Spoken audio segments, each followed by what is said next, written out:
Magandang araw sa ating lahat. Kumusta kayo po? Ito po, si Nico Fabian. Once again, nandito po sa programa natin, Nick Talk, The Real Talk with Nico. And today, it's March 6 na po, no? March 6 na ba? Yeah, March 6 na. And today is Thursday. Hopefully, this beautiful Thursday morning, you started it with a very, very, very good mood po.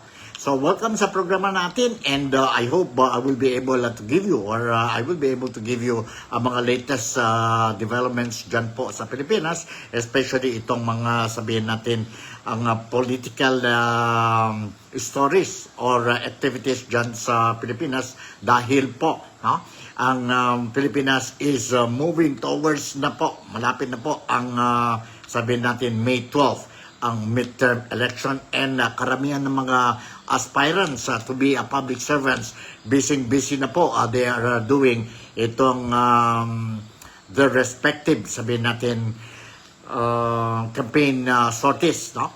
And of course, 90 days ang campaign period ng mga aspirants to be senators. Mayroon tayong 12 senatorial slate vacant ngayon po, no? And the 90 days period, the campaign period, goes for itong mga aspirant to be senators, no? And after, I think this month, maybe if I'm not mistaken, correct me if I'm wrong, by later this month, no?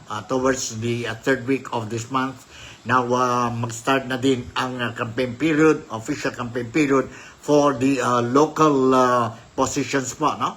Those who are aspiring to be congressman, re-electionist, congressman din, ang mga vice governor, governors, maybe assemblyman, provincial assemblyman, and of course, ang mga city and municipal mayors and vice mayors, and as well as itong mga city and municipal councilors. And of course, ang mga voters dyan sa Pilipinas, ang mga Filipinos is nandyan na po, ready to listen ang mga advocacies ng mga kandidato. And after that, mga voters, mga Filipinos, once again, will make their final decision whether to support ang candidacy ng kanilang kandidato bawat probinsya po o bawat lugar dyan sa Pilipinas. So let's talk about these things, and but before we discuss about these things, mga latest developments sa political ang mga political scenario diyan sa Pilipinas, I would like to touch first diyan po sa sa mga international news natin, especially what is happening between US President Donald Trump and other superpower leaders, or yung mga malaking country, ang mga leaders ng malaking country po.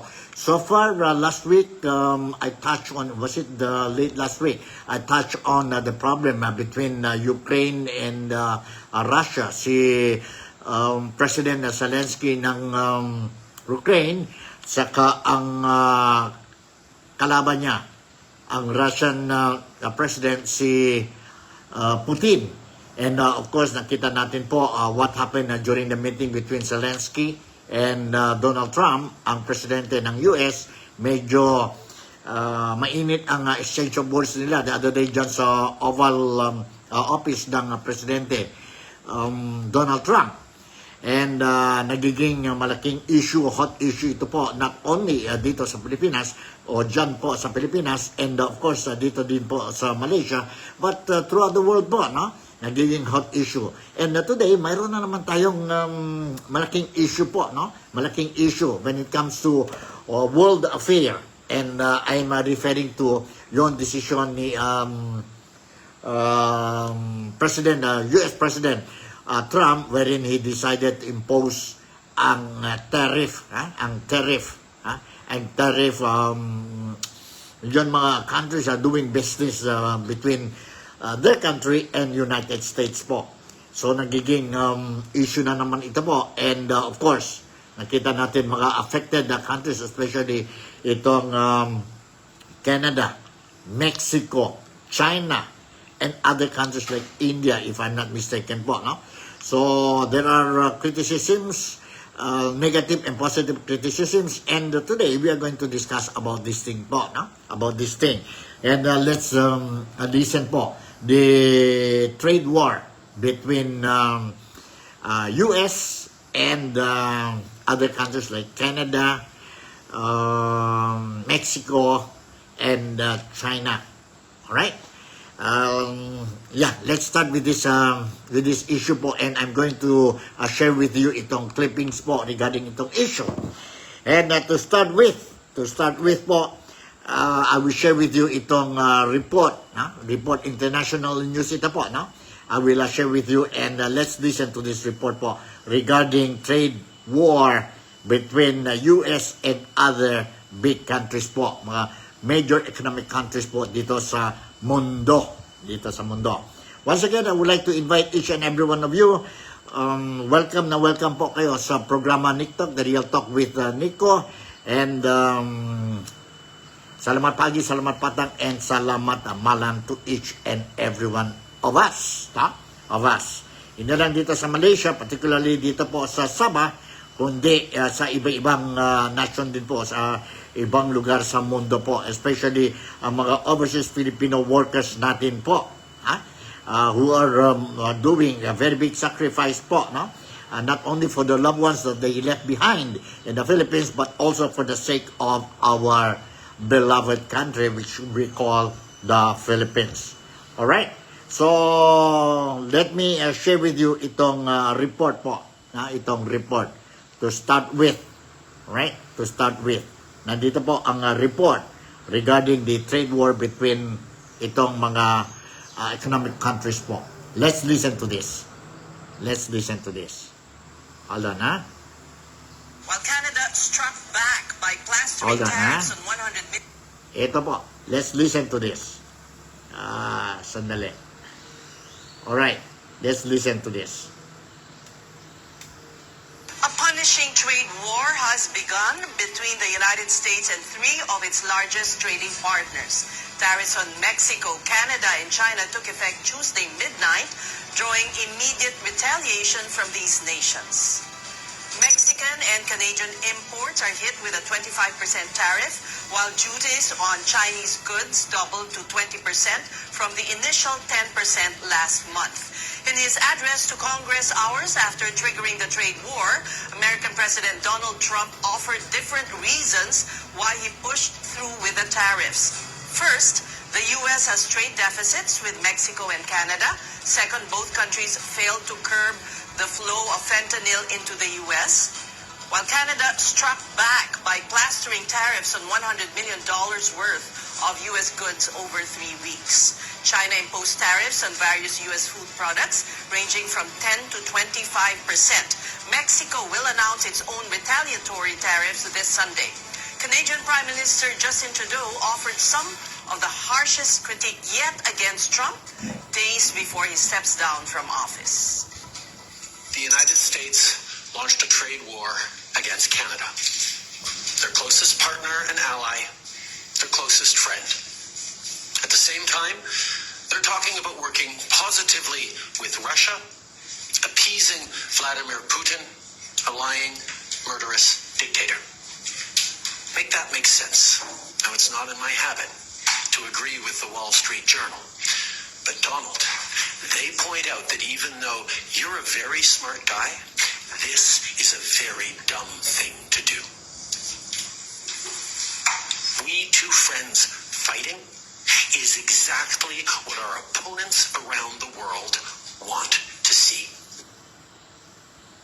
Trump also doubled down on his tariff threats in his speech before Washington lawmakers, claiming the world has been unfair to the U.S. Reciprocal tariffs will kick off April 2nd on countries that charge duties on America. Other countries have used tariffs against us for decades, and now it's our turn to start using them against those other countries. This is happening by friend and foe. This system is not fair to the United States and never was. April 2nd, reciprocal tariffs kick in. And whatever they tariff us, other countries, we will tariff them. That's reciprocal, back and forth. Whatever they tax us, We will tax them. Okay, yan po ang report. And another video clip I want to share with you po, no? Same thing, same issue po is this one. You listen to this carefully. The President Trump, listen to this. Sana yun, ha? 207. Let's listen to this. Another one, video clip regarding the issue. Some $30 billion worth. Make your product in America, however, under the Trump administration, you will pay a tariff, and in some cases, a rather large one. Other countries have used tariffs against us for decades, and now it's our turn to start using them against those other countries. On average, the European Union, China, Brazil, India, Mexico, and Canada, have you heard of them? And countless other nations charge us tremendously higher tariffs than we charge them. It's very unfair. India charges us auto tariffs higher than 100%. China's average tariff on our products is twice what we charge them. April 2nd, reciprocal tariffs kick in. And whatever they tariff us, other countries, we will tariff them. That's reciprocal, back and forth. Whatever they tax us, we will tax them.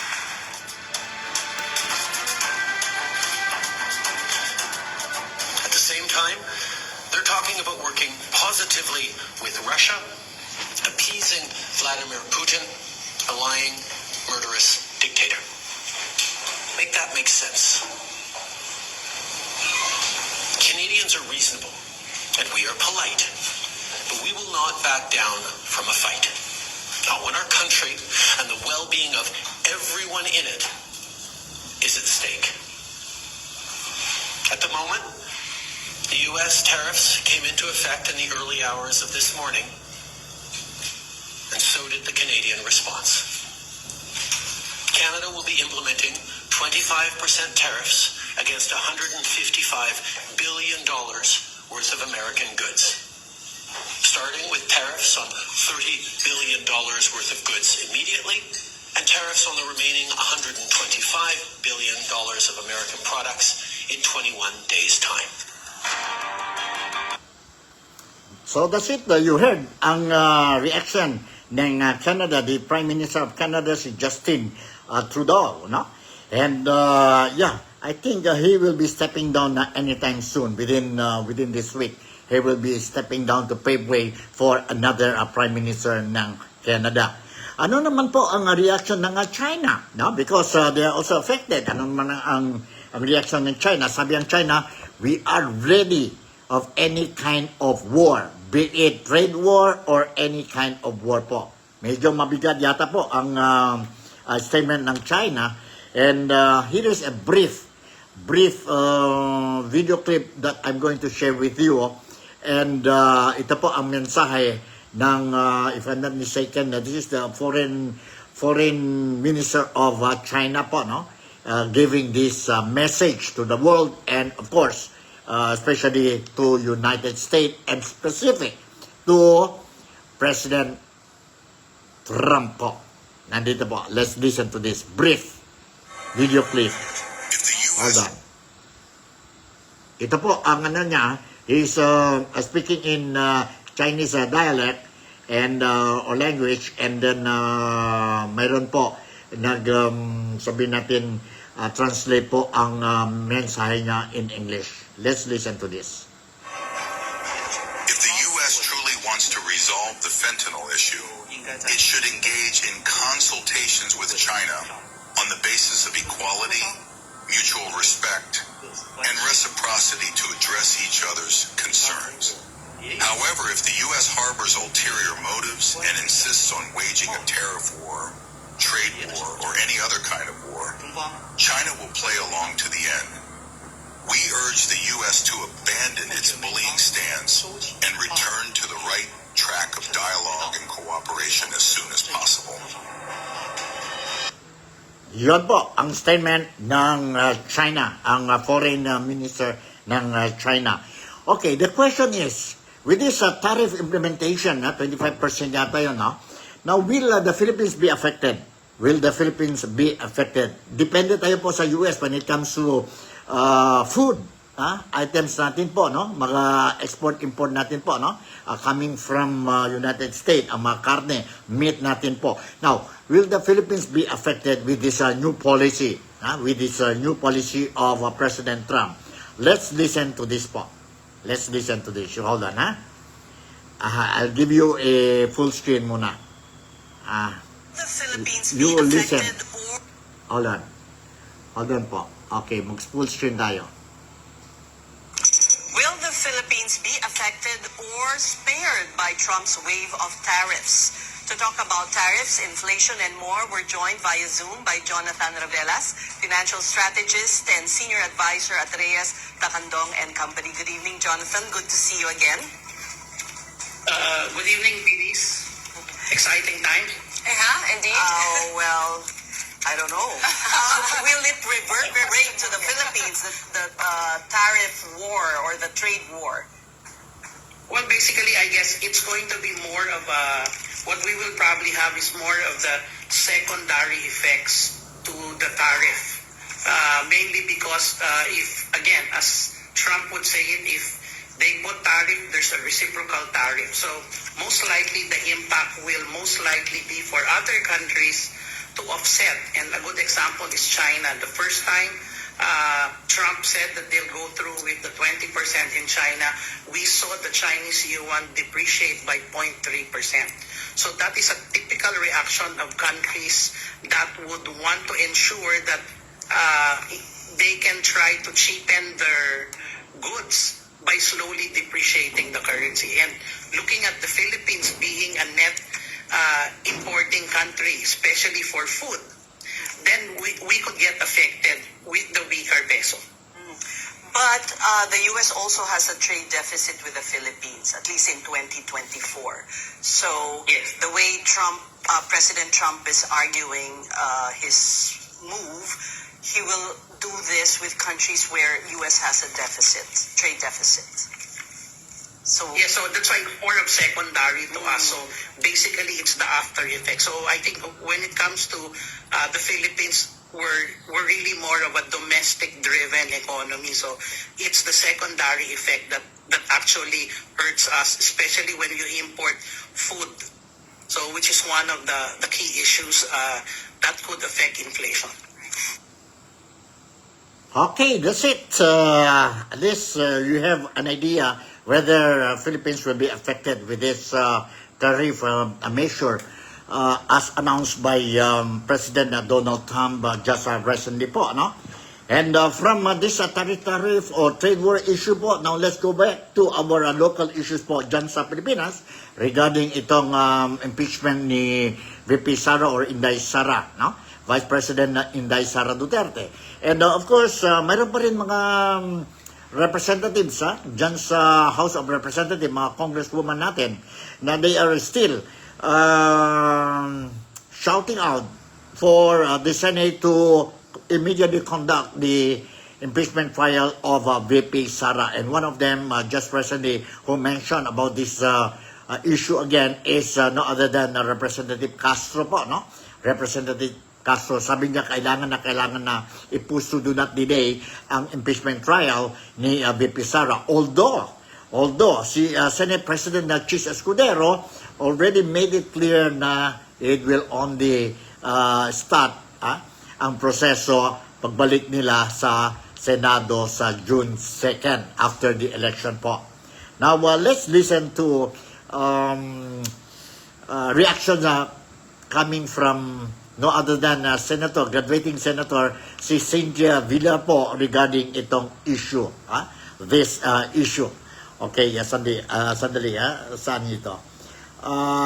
Senators will not be pressured itong to start ang impeachment ni VP Sara. You hold on,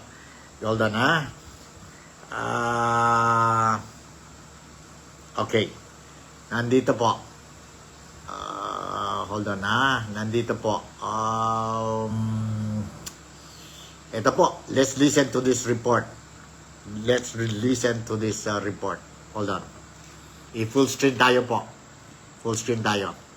Susulong na umpisahan ng Hold on. I-full screen tayo po. Okay, sandali. Alright. Alright, let's go. Aninindigan ang mga senador na hindi sila magpapadikta o magpapapressure sa sinumang grupo na nagsusulong para simulan na ang impeachment trial laban kay Vice President Sara Duterte. Yan ay kahit makakalap pa ng mahigit 1 milyong lagda ang mga grupong nagsusulong nito. Dumating sa amin last day of session. Bigla nilang dinecide na gusto nila mag-impeach tapos kami ang sisisihin nila. So baka sa House kaya kasi meron silang pakinabang. But the Senate, you don't buy the senators. May pakinabang umano ang mga kongresista kaya pinipilit na iporsige at simulan ng Senado ang paglilitis sa impeachment.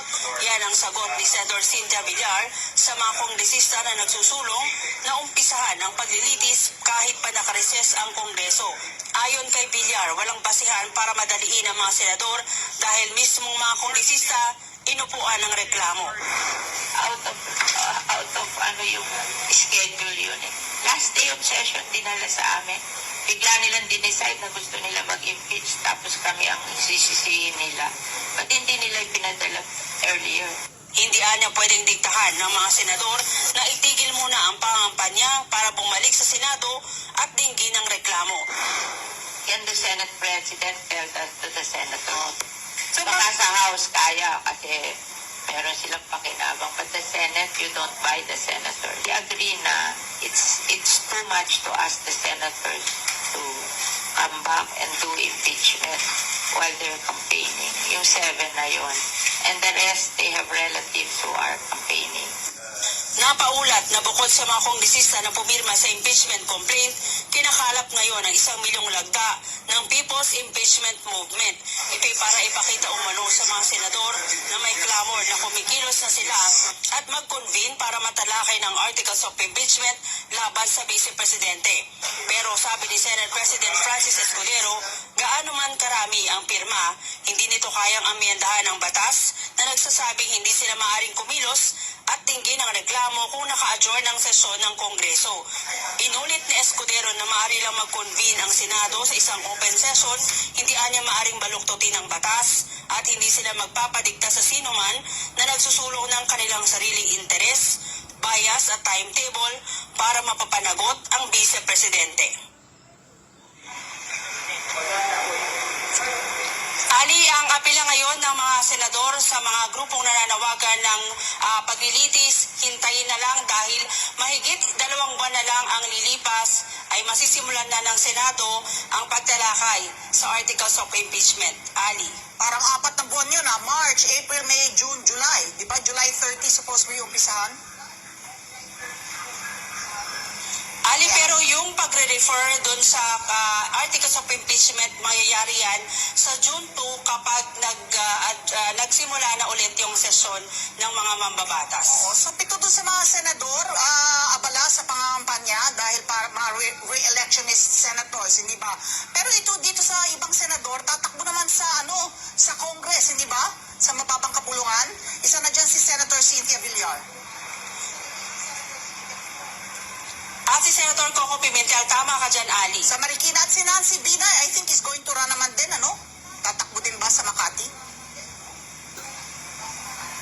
Si Senator Nancy Binay ay tatakbo bilang alkalde sa Makati kapalit ng kanyang kapatid na kumakandidato ngayon sa pagkasenador. Oo, yun lang yung sinabi niya, you don't buy the senators, no? Hindi, dahil yung kapakinabangan nitong mga kongresista sa mababang kapulungan sa agarang pag-uumpisa ng paglilitis. Ayaw niya ng... Tama ka, Ali, ayaw niya nang sabihin, pero ang pasaring ng senador, may pakinabang at may makukuha yung mga kongresista sakaling mapursuy ang impeachment laban kay Vice President Sara Duterte. Okay, klaro. Maraming Okay, that's it. That's it. Okay, and talking about the political dynasty po dyan sa Pilipinas, ito naman ang reaction ni Senator Cynthia Villar. Nandito po. Briefly lang po, nandito si Senator Cynthia Villar. Hold on. na I'm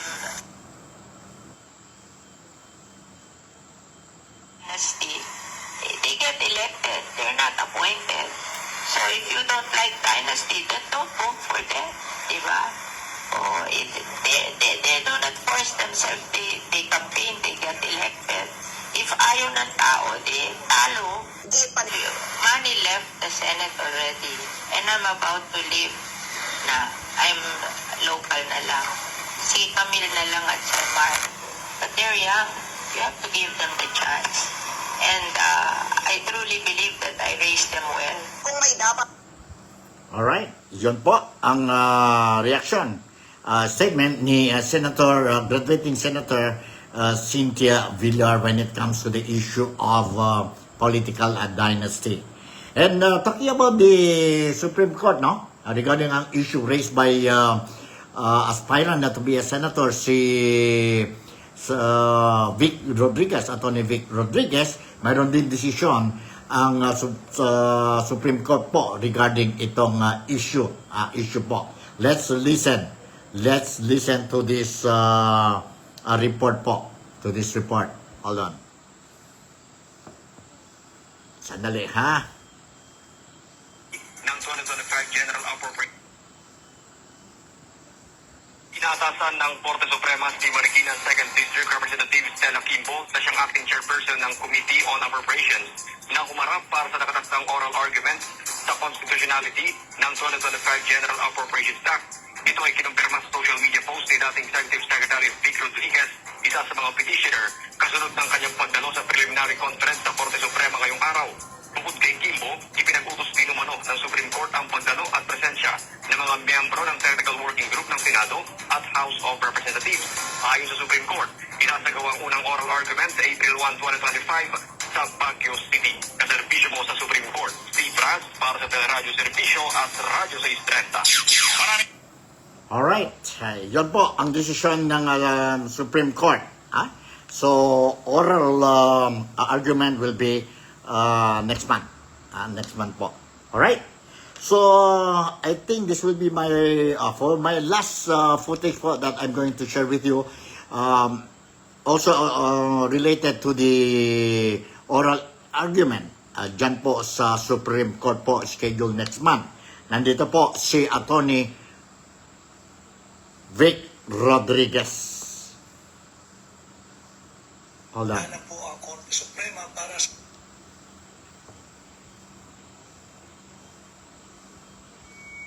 tuloy ang oral argument sa April 1. At bukod po sa unang itinakdang April 1, nagdagdag po ng araw ang Korte Suprema.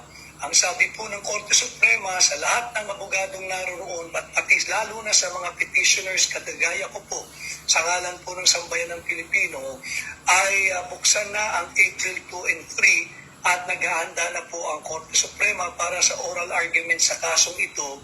Hindi lamang po isang araw ang ibinigay. April 1, April 2 at April 3 ang itinakdang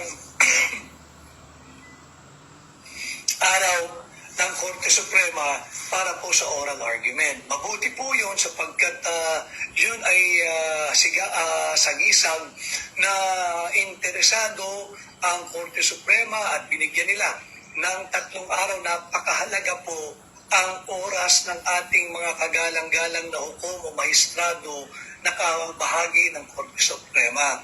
And for them to allot 3 consecutive days just to hear the oral arguments on this case, ibig sabihin, mahalaga po ang kapakanan ng ordinaryong Pilipino at ordinaryong manggagawa sa ating mga maestrado.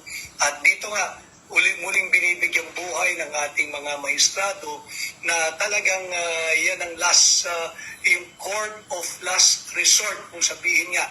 When all other equal branch of government seems to be unmindful of the welfare of the people, there is still the last bastion, and that is the Supreme Court. And I think they have shown this early today when they have allotted and extended the days reserved for the conduct of the oral argument, not just one day, not just on April 1, but April 2 and 3 as well. So 3 days have been devoted by the Supreme Court for the oral argument patungkol po dito sa ating kaso. Pangalawang update ay pinag-utos ng Korte Suprema na dapat ay magpakita at dumalo yung bagong chairman ng Committee on Appropriation ng Mababang Kapulungan ng House of Representatives, si Congresswoman Marikina Congresswoman Stella Kimbo. Siya ay pinag-uutos na magpakita at dumalo sa gaganaping oral argument diyan po sa Baguio, sa Supreme Court sa April 1. At bukod po riyan, matatandaan po ninyo kahapon ay ipinakita ko yung ating liham doon sa Senado. Tayo po ay nagre-request na bigyan tayo ng listahan kung sino-sino yung mga empleyado ng Senado at ng mababang kapulungan na napapabilang dyan sa tinatawag na Technical Working Group ng Committee on Finance sa Senado at yung miyembro, yung mga empleyado ng mababang kapulungan na bahagi po ng Technical Working Group sa House of Representatives. Ano po yung kahalagahan nito? Pinag-utos po kanina ng Korte Suprema na kailangan din ay magpakita at present. Ang lahat ng empleyado ng Senado at ng mababang kapulungan na bahagi ng tinatawag na Technical Working Group. Sapagkat matatandaan ho natin, naglabasan diyan sa ANC, diyan sa ABS-CBN, diyan sa GMA, na yung news clip na sinasabi nga nito ni Congresswoman Stella Kimbo na merong blanco at ministerial duty na lamang. And we have written both the Senate and the House of Representatives requesting for the names of those honest and hardworking employees of both houses na miyembro ng PWG.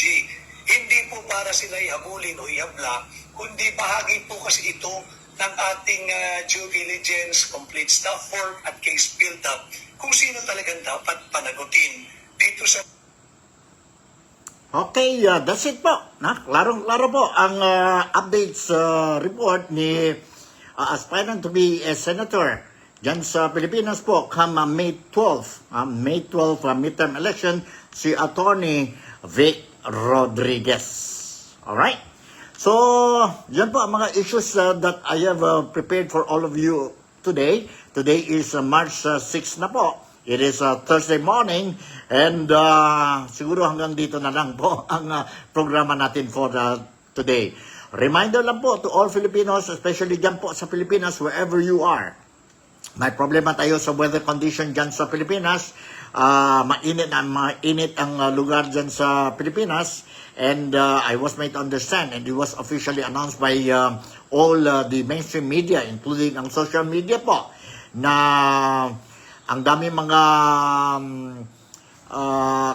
school classes were suspended po because of this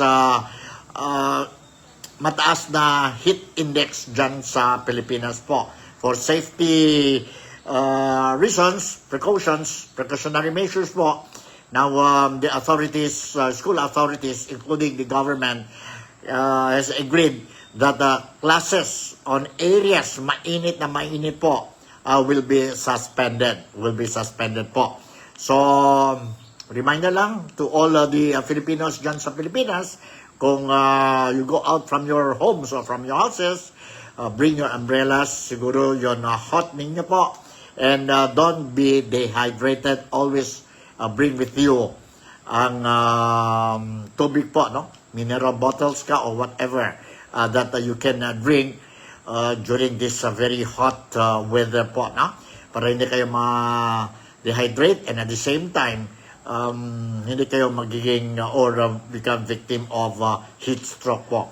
Especially itong mga senior citizens natin, ang mga Filipinos na may sakit, and you have to go out from your houses to do personal things po, no? So, ingat lang tayo. Ingat lang tayo. Ha? Ingat lang tayo. So, with this, I think this is all about for today. And once again, si Nico would like to say thank you very much for making me a part of your day today. Malaysia, Sabah, the Philippines, God bless us all. And let us all work together and observe our fasting month, be it our Muslim brothers and sisters or ang Christian community. Let us help observe this month of fasting. 30 days for the Muslim believers and 40 days for the Christian faithful. Let us make this month, March and April, a solemn one. Thank you and see you tomorrow. Bye.